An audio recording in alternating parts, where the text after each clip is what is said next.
जय श्री कृष्णा। आज मैं आपको श्रीमद् भागवत का द्वितीय अध्याय यानी दूसरा अध्याय सांख्य योग का महत्व बता रही हूँ। श्री भगवान कहते हैं, लक्ष्मी, प्रथम अध्याय के महत्व का उपाख्यान मैंने सुना दिया।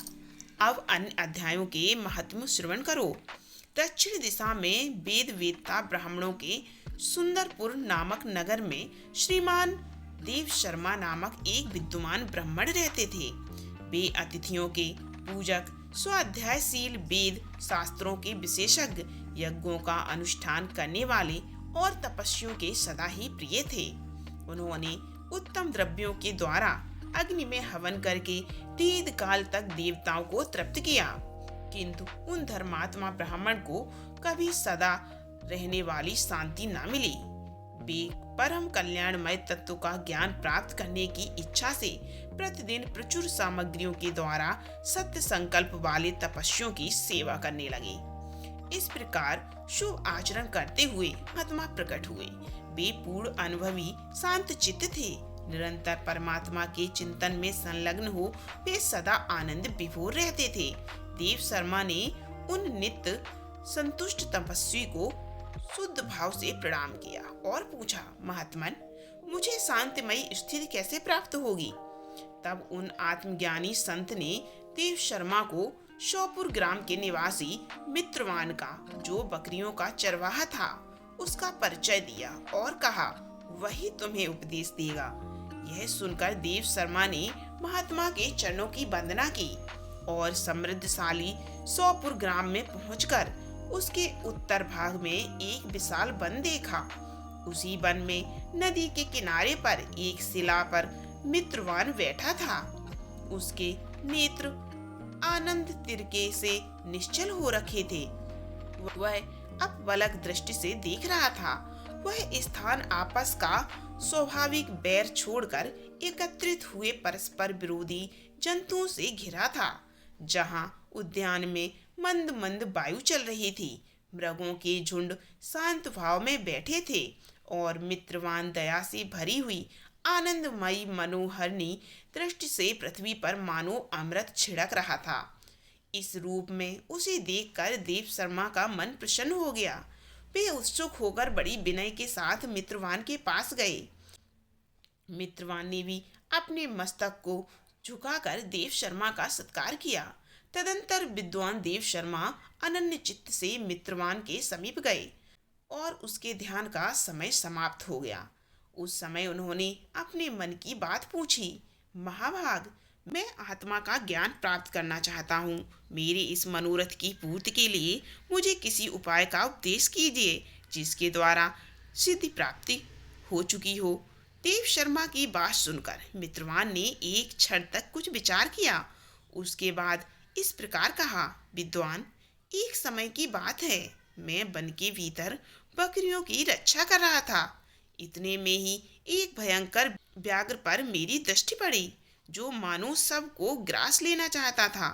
मैं मृत्यु से डरता था, इसीलिए व्याघ्र को आते देखकर बकरियों के झुंड को आगे कर वहां से भाग चला।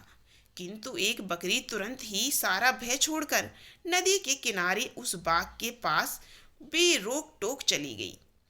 फिर तो व्याघ्र भी द्वेष छोड़कर चुपचाप खड़ा हो गया। उसे इस अवस्था में देखकर बकरी बोली, व्याघ्र, तुम्हें तो अभीष्ट भोजन प्राप्त हुआ है। मेरे शरीर से मांस निकालकर प्रेम पूर्वक खाओ ना। तुम इतनी देर से खड़े क्यों हो? तुम्हारे मन में मुझे खाने का विचार क्यों नहीं हो रहा है? व्याघ्र बोला, बकरी, इस स्थान पर आते ही मेरे मन में द्वेष का भाव निकल गया। भूख प्यास भी मिट गई, इसीलिए पास आने पर भी अब मैं तुझे नहीं खाना चाहता। व्याघ्र के यूं कहने पर बकरी बोली, न जाने मैं कैसे निर्भय हो गई हूँ। इसका क्या कारण हो सकता है? यदि तुम जानते हो तो बताओ। यह सुनकर व्याघ्र ने कहा, मैं भी नहीं जानता। चलो सामने खड़े हुए इन महापुरुष से पूछें। ऐसा निश्चय करके वे दोनों वहां से चल दिए। उन दोनों के स्वभाव में एक विचित्र परिवर्तन देखकर मैं बहुत विस्मय में पड़ गया। इतने में उन्होंने मुझसे ही आकर प्रश्न किया, वहाँ वृक्ष की शाखा पर एक वनराज था। उन दोनों के साथ मैंने भी वनराज से पूछा। विप्रवर, मेरे पूछने पर वनराज ने आदर पूर्वक कहा, अजापाल सुनो, इस विषय में मैं तुम्हें प्राचीन वृत्तांत सुनाता हूँ। यह सामने वन के भीतर जो बहुत बड़ा मंदिर है, उसकी ओर देखो। इसमें ब्रह्मा जी का स्थापित किया हुआ एक शिवलिंग है। पूर्व काल में यहाँ सुकर्मा नामक एक विद्वान महात्मा रहते थे, जो तपस्या में संलग्न होकर इस मंदिर में उपासना करते थे। वे वन में से फूलों का संग्रह कर लाते और नदी के जल से पूजनीय भगवान शंकर को स्नान कराकर उन्हीं से उनकी पूजा किया करते थे। इस प्रकार आराधना का कार्य करते हुए सुकर्मा यहाँ निवास करते थे। बहुत समय के बाद उनके समीप किसी अतिथि का आगमन हुआ। सुकर्मा ने भोजन के लिए फल लाकर अतिथि को अर्पण किया और कहा, विद्वान, मैं केवल तत्व ज्ञान की इच्छा से भगवान शंकर की आराधना करता हूँ।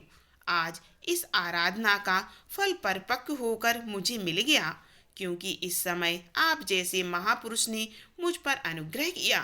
सुकर्मा के ये वचन सुनकर तपस्या के धनी महात्मा अतिथि को बड़ी प्रसन्नता हुई। उन्होंने एक शिलाखंड पर गीता का दूसरा अध्याय लिख दिया और ब्राह्मण को उसके पाठ और अभ्यास के लिए आज्ञा देते हुए कहा, ब्राह्मण, इससे तुम्हारा आत्मज्ञान संबंधी मनोरथ अपने आप सफल हो जाएगा। यह कहकर वे बुद्धिमान तपस्वी सुकर्मा के सामने ही उनके देखते देखते अंतर ध्यान हो गए। सुकर्मा विस्मित होकर उनके आदेश के अनुसार निरंतर गीता के द्वितीय अध्याय का अभ्यास करने लगा। तदंतर दीर्घ काल के पश्चात अंतःकरण शुद्ध होकर उन्हें आत्मज्ञान की प्राप्ति हुई। फिर वे जहाँ जहाँ गए वहाँ वहाँ का तपोवन शांत हो गया। उनमें शांत उष्ण और राग द्वेष आदि की बाधाएं दूर हो गईं। इतना ही नहीं, उन स्थानों में भूख प्यास का कष्ट भी जाता रहा तथा भय का सर्वथा अभाव हो गया। यह सब द्वितीय अध्याय का जप करने वाले सुकर्मा ब्राह्मण की तपस्या का ही प्रभाव है। वानर राज के ये कहने पर मैं प्रसन्नता पूर्वक बकरी और व्याघ्र के उस मंदिर की ओर गया।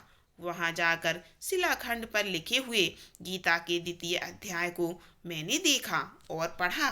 उसी की आवृत्ति करने से मैंने तपस्या का पार पा लिया। अतः भद्र पुरुष, तुम भी सदा द्वितीय अध्याय की ही आवृत्ति किया करो। ऐसा करने पर मुक्ति तुमसे दूर नहीं रहेगी।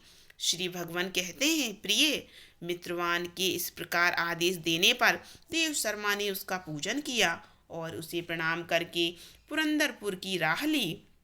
वहाँ किसी देवालय में पूर्वोक्त आत्मज्ञानी महात्मा को पाकर उन्होंने ये सारा वृत्तांत निवेदन किया और सबसे पहले उन्हीं से द्वितीय अध्याय को पढ़ा।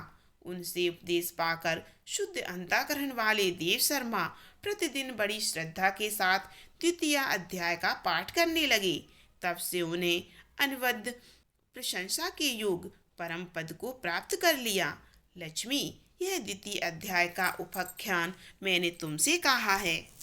आज का ये द्वितीय अध्याय यहीं समाप्त होता है। अगला अध्याय सुनने के लिए मेरे चैनल को सब्सक्राइब कर लें और वीडियो को लाइक जरूर करें।